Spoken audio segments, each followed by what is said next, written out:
Shalom, welcome to the Jewish View. My name is Rabbi Nachman Simon with the Chabad House of Delmar, together with my co-host Mark Ronich, who is Statewide News Service and jbiztechvalley.com. We have a very, very special guest with us, Mr. Ken Runion, who is the Guilderland Town Supervisor. Ken, welcome to the Jewish View. Well, thank you for having me. Welcome. It's wonderful to have you here. You know, Ken, we're neighbors because I live in Bethlehem, and we really have the same number of population for the most part. I mean, hopefully we're friendly neighbors. But, just you compare and contrast a lifer, I'm just talking about like maybe taxes or crime, bigger things. Are they fairly equal, or are you familiar with the Bethlehem area? I think Bethlehem and Guilderland are very comparable to one another. Whenever we have discussions, we usually look to the Bethlehem as being more comparable to Guilderland than some of the other local communities. Yeah, Colony is more comparable to Albany. Well, in terms of it's much population. larger and Yeah. it's got a lot more commercial.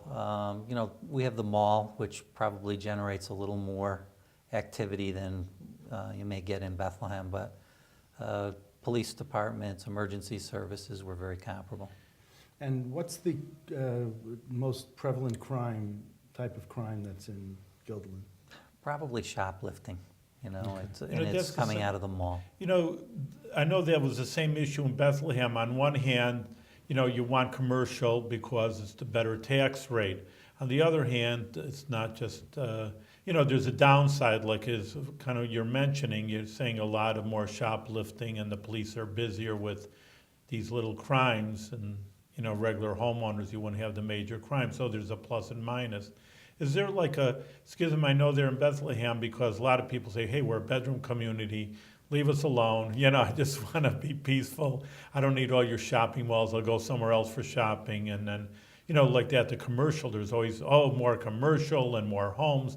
Just lock down the city and we're happy. On the other hand, I know that you're our fourth town supervisor. Well, we have mayor also. Local official that's here. And one of the issues, of course, is, hey, there's taxes. I have to raise a budget. Very nice that you want to be quiet, but I got to raise a budget. And like I say, commercial, they're always saying, well, commercial brings in more tax revenue. So take the good with the bad, I guess. Well, it's very beneficial for the school districts. Having commercial. Having commercial. It doesn't bring any children into the school, and there aren't any problems that they would have from the commercial properties. On the town level, the commercial activity does generate more response from the town. So, we have more emergencies. We have our paramedics that frequent the commercial establishments. We have the police protection and things of that nature. So I have always looked at the commercial, maybe a break-even point on the taxes, but it's not as beneficial as, of course, as it is for like the school district or the library. And the population of Guilderland's about 35,000? A little over 35,000, Right. and still growing. We've had a lot of activity within the last year. With apartment projects, some commercial activity, and it's still growing. Now, you were around when I was around. We've known each other for many years. About when Crossgates was proposed and being built, they talked about the pine bush and the corner blue butterfly and how it was going to be more of a hurting, it would hurt more than it would help. They have building Crossgates. What in the intervening 20, 30 years is it? Has Yep. What's what's the ecological effect of the mall?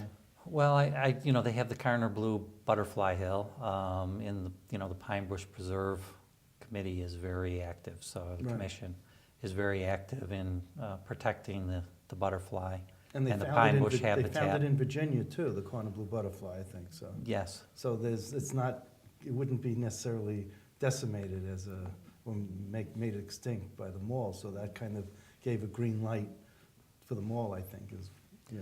Well, I think, they learned to coexist with Okay. each other, environmentally. And I think, it's worked out okay for both the butterfly and for the mall. So I don't think there's been any real detrimental ecological effects Okay. that, have been brought to my attention in the recent years. I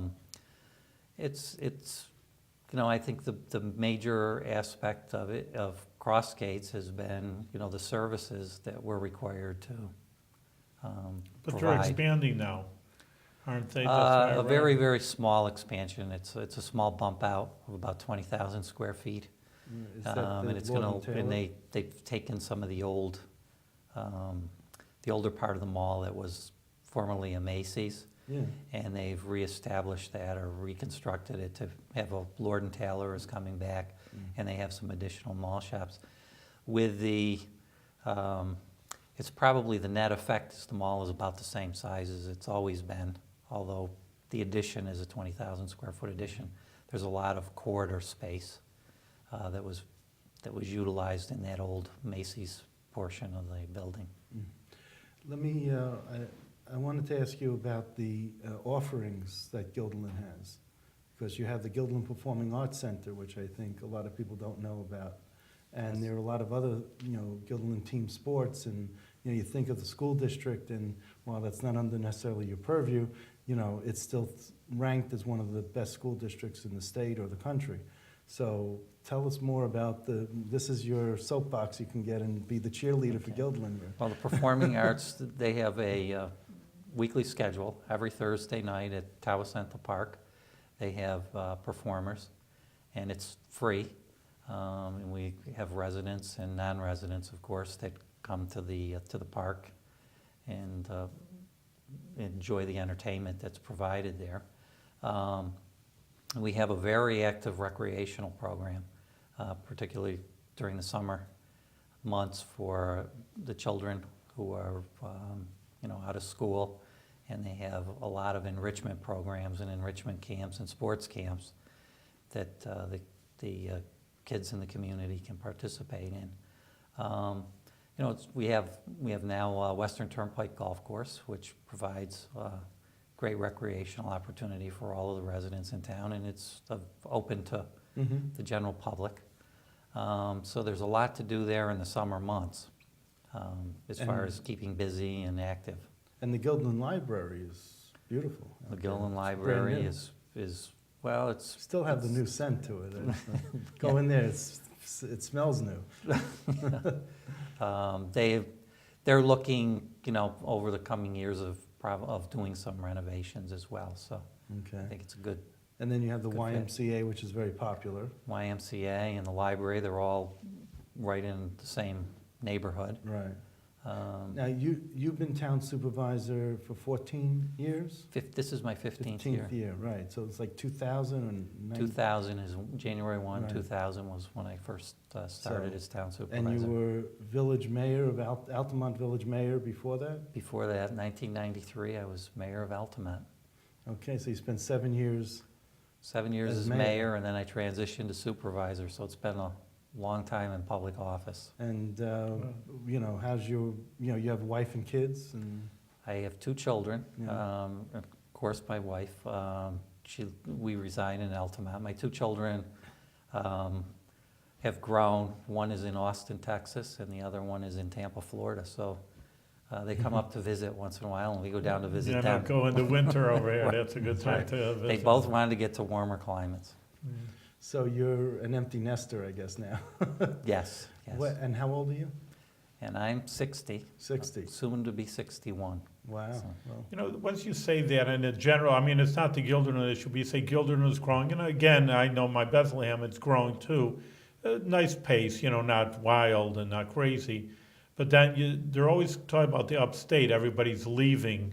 Like you say, that's why I was reminded of it, like Texas and Florida, number one, the good weather, which you can't compete with anyway. But, there's better jobs there, but really, I don't know what the truth is, because the capital district is still very strong. Well, I I think mean, that they nanotech- say upstate, everybody's flying away. Well, but- we stole, jobs from Austin, I mean, Sure. when they moved up here to nanotech, so. I think there's a lot to Cemetech, do right, in the Albany area. The colleges and you got the nanotechnology, School of Nanotechnology. You now have the chip fab plant up in Half Moon, and I think all of those help for the local economy, and they bring people and retain people in upstate New York. How do you feel about a regional intermodal transportation system other than CDTA to have maybe, I'm going to use the word in very simple terms, a train service, going up and down the Northway, possibly coming into the major thoroughfares, whether it be Western Avenue, Central Avenue, to bring people in a faster way to bring them into the suburbs and the urban areas? I think it's a great idea. The problem is getting people to give up their automobile. It just doesn't seem to work. That people like the convenience of driving, and that's why they like living in Guilderland. They like to drive to Crossgates Mall. There's, they look for the ability to get to these places in a short period of time. I look at, there's a train that they built these tracks from LaGuardia Airport to JFK. Mm-hmm. And it's 2 cars on this huge system that they added to the transportation system down there. Mm-hmm. And it only goes from LaGuardia to JFK. So I think that's all it goes to. But even though there's 2 subway cars there, couldn't we just have something even to start off where it would be just 2 subway cars running, train cars running? You gotta put down the tracks. How much is the tracks? Well, Like I said, it's great. The problem is, where do you get the funding for some Federal. of these? Well, we're all struggling, I think, with, since the economy, the recession in 2009, I think everyone's been struggling with, where do you find the money? People feel that they've been taxed to the limit. They don't want to see their taxes increase. We're all facing 2% property tax caps. No, but where that's do you why the feel federal government would step in and pay at least 90%, and then the state would pay 10. That's how they do the interstate system. And if it's good enough for New York City, it's probably good enough for the capital district. And I often imagine the train going down the center of the Northway, and then branching off either to Guilderland or Albany, and then just Sure. having Colony, when you're going up and down the Northway, you can have a stop for Colony. It doesn't have to be a Long Island Railroad system or Metro North, but it could be something maybe on a smaller basis until it's shown that there are a lot of people here who are environmentalists, who don't just want to carpool, but they want to just have mass transit, and that they would use it. Sure. So, Well, I think, CDTA is quite active. They have a lot of SUNY that goes into Crossgates. I think it's one of their larger stops. And I think it's successful that way. But again, Yeah. to get people away from their automobiles it's just a tough, heavy lift. now, I just thought about this. A third of your life has been in public service. What did you do, 20 plus years in your 60s, so what did you do before you were mayor of Altamont? Or maybe that was a part-time job, so maybe you still had another career, but this is full-time as supervisor. Correct. Okay, so- Before I was supervisor, I'm an attorney. Oh. And I was a partner in a law firm in Delmar, on Delaware Avenue. And I was there, started there in the 80s. What kind of law did you practice? I did a lot of real estate. Oh, really? Yes, I did. We had a good business with banks, representing banks and doing mortgage closings and those types of things. So it was quite active. On a village or town level, is there an ideological difference between Republican and Democrat? Minimal. Minimal, right? Minimal. I think, whether you're a Republican or a Democrat, you're very conscious of the taxes. Yeah. Whether you're a Republican or a Democrat, you're looking for a good commercial tax base. So it's basically personality-based, beauty contest type of thing? Is it that who likes whom and? Well, I think there's some ideas that, people like. They don't like explosive type of growth. They're looking for a controlled growth. They're looking for good land use plans. They're looking for good management of their services for their tax dollars. So I guess, we provide those types of differences, a good management Because you've been is on both, important. you've been on both sides of the aisle. You were Republican, then you switched to the Democratic In a line. former life, I was a Republican, yes. Right. Yes. So I'm just wondering, you're still the same person. I think you still have the same beliefs. I mean, I'm just wondering, like, what's the difference? I mean, is it the means to the end that's the difference? I mean, everyone wants clean environment. Everyone wants proper ethics. Everyone wants good education. Everyone wants, the same things at the end of the day, but the means to the end, I'm thinking, might be different. I don't know. I think on a local level, they become more labels than Okay. actual ideologies. I think when people look at whether you're a Republican or Democrat, they're looking more on a state or a federal That's what I think level. too. Yeah. And, we're the grassroots, common Right. government for most people. And what we do is we deliver services that, Yeah. you can actually see every day. So why I don't know if this is asking out of school, I just didn't know what the reason was that you switched from one party to another. Was there a rift or something? I don't know. Is it just decided that you want to do something different, see what the other side was like? I'm just curious. I just never asked you. It was, it was a long time ago. Yeah. And there were some ideological differences I had with the Guilderland Republican Committee. Uh-huh. And, and I felt that the way the direction they were headed in was not the right direction. Well, so. it's obviously because now the town board's all Democrat. It goes back and forth. Guilderland's fairly even, and it goes back and forth a lot. It's really not heavily one way or the other. Right, it's pretty even split. Well, really- It's really on the federal and the state level that you see these ideological differences in the voting. What's really is surprising is the town of New Scotland is 1/3 Democrat, 1/3 Republican, 1/3 independent blanks. But it's really within 10 enrolled voters. There's 1/3, 1/3, 1/3. They really are split in three Evenly. groups evenly. Right. And that's been that way for a long time. So, but is it that way? What's the, When I first Split. got elected in 2000, it Yeah. was about that. It was 1/3, 1/3, Uh-huh. 1/3. There were probably 1,000 more Republicans than Democrats, but, it was pretty evenly within the split. ballpark? Yeah. That's changed a little bit. There's now more, Democrats than Republicans, several thousand more Democrats than Republicans, so there's been a little bit of a turnover there. But again, on the local level, it's more of a label than an ideology. Yeah, I because think. you don't even on most of the lawn signs that you see, they don't even put their party affiliation. No, Right. very rarely. Rarely, yeah. Yeah. So now, is the town clerk, because it was a Republican for a long time, Jean Cataldo is a Jean Cataldo is the newly elected town clerk. She's a Democrat. Democrat. And the receiver of taxes is Taxes. a Democrat.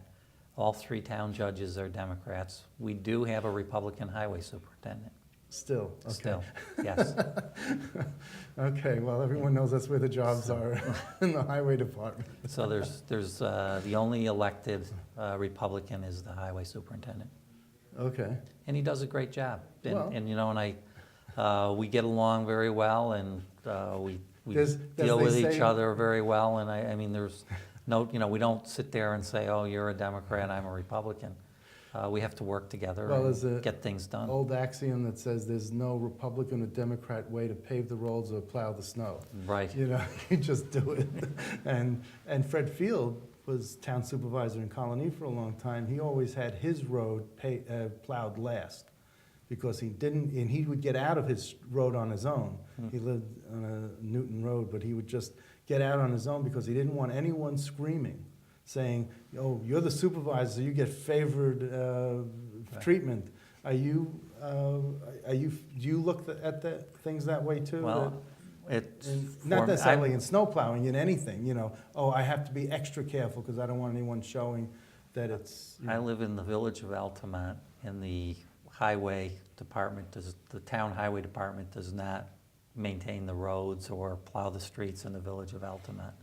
So, there is a little No bit of a located. difference, so. But I meant in every aspect. I mean, if, I don't wish this on anyone, if you had gotten stopped for not wearing a seatbelt or speeding or something, I mean, you're not gonna pull out the card, you know, the supervisor card, you know, you just, because you have to be extra careful. I mean, these are one of the, I call hazards of the position.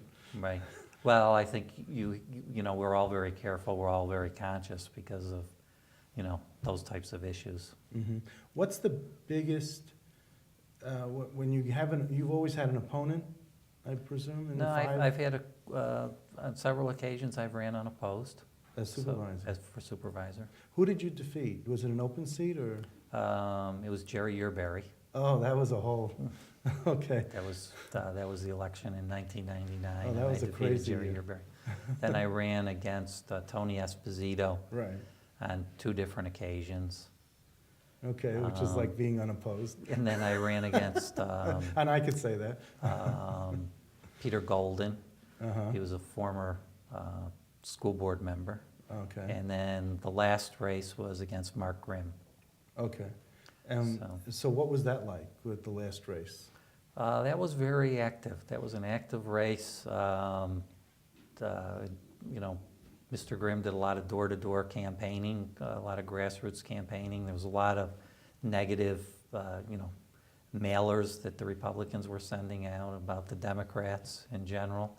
But, you know, people are smarter than that. They know the truth. Negative campaigning doesn't really work on a local level. You have to state your ideas in a positive way, what you would do, and then this is better, but put it in a positive way. This is better than what the incumbent's doing, but this is, you know, this is what I could do that's better without being negative, right? I Is think that's generally the better, strategy? that's the better approach. I think people are looking for ideas.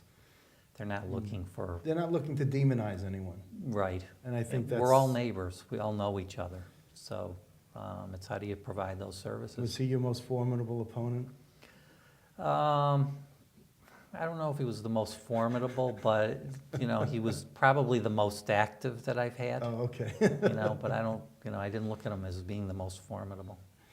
Okay, well, I think this is, you know, you're growing the town, you know, you got a low crime rate, I presume? Low crime rate, we have the lowest town tax in Albany In Albany County. County? in Albany County. We're at 26 cents per $1,000 of assessed valuation, which is Because extremely it's low. Crossgates, because you think of the commercial property? Well, I think, you know, some of it helps, but we only raise $840,000 in a year in property taxes No, that's not- on the what's your town budget?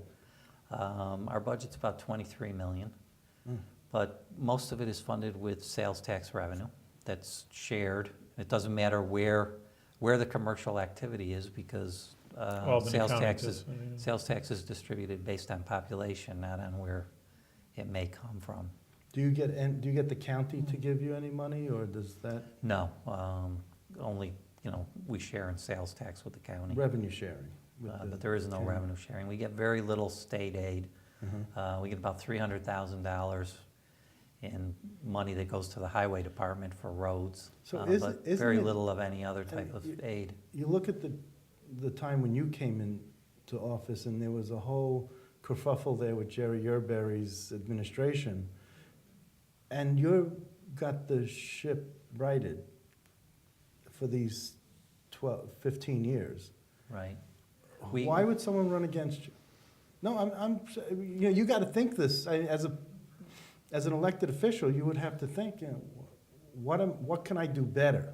What did I not do? Why would someone run against me? And then take that issue out of the equation. Well, in the last campaign, my opponent copied my record, and he said he did all of the stuff that, you know, because he was on the town board for 8 years, but really didn't, you know, bring any proposals to the table, you know. But he may have voted in favor of some of the proposals that I brought to the table. He took So credit he for it. took credit for all of those. So, there's some of that goes back and forth, but I think it's important that we have a strong political process because it keeps us all on our toes. That's what I'm saying, know, yeah. That's- So, you really want to have good, strong political parties on Okay. both sides. So let me ask you, since you're not affected by this in your town, throwing it out in the last few minutes we have, casino gambling, is that a good thing for Albany County? Just throw your, everyone's tossing their opinion into the pool, so I thought I'd ask you. I just think it's going to be something that's going to create more of a demand for services than the revenue that it's going to bring in to the community, to the region. The community that houses the casino is going to get a substantial amount of money, but the services are phenomenal. Take Crossgates as an example. When Crossgates was built, we had 11 police officers. We're now up to 36. I would attribute a substantial increase in police services to the mall. It's a $5 million budget item. If you brought casino gambling into your community, it's going to generate maybe $5 million worth of revenue, but I think your police department would double. And And there's fire. fire Fire, and yeah. paramedics, and there's $5 million in services that would have to be provided. I also know crime the- goes up also because I agree with you on total level. Sometimes you make money, and some you could say state lottery also. It's the poor people that are coming in and paying money. So, and also crime goes up. People, lose their money, and then they just do hit you up the local store. Do you feel Guilderland would be impacted by a casino? Let's say it was by Thruway Exit 23? Or am I correct by saying you're not really affected by it? I don't think we'll be affected, Okay. I think Bethlehem will be affected. Yeah, exactly. Um, But I'm And just- the city of Albany will be getting the just thinking revenue, and I think Bethlehem, though, will be affected, I because made I a- think it'll spill a over the border. supposition there, and I just wanted to make sure Right. that, Right. What do you, quickly, because we only have a couple of minutes, but farming in Guilderland, is it fewer farms now? People say there's fewer farms in Guilderland. We have, half of the town is rural. Yeah. Half of it is, suburban in nature. But, the small farmers, I think, are struggling. So we've seen less. I think there is less farming than there was when I first started as supervisor. Altamont Orchards is a typical example. They still farm there. They still have the orchard, but they now have a golf course. And, that seems to be the center of the activity They're diversifying. for that property, so. Okay, well, anything else that you want to bring up that we didn't touch on? No, I think you've Gave you been the- very thorough. Right, excellent. So give them a blessing. All right, so that's our custom to give a blessing. Kenyon Runion, you're doing an excellent job, and I consider you a neighbor from Bethlehem, but things are growing, Guilderland, and it's still safe. I mean, you can have crazy growth, and this is safe growth. And you should continue leading the way in Guilderland and especially with good health. Absolutely. Thank you. Okay.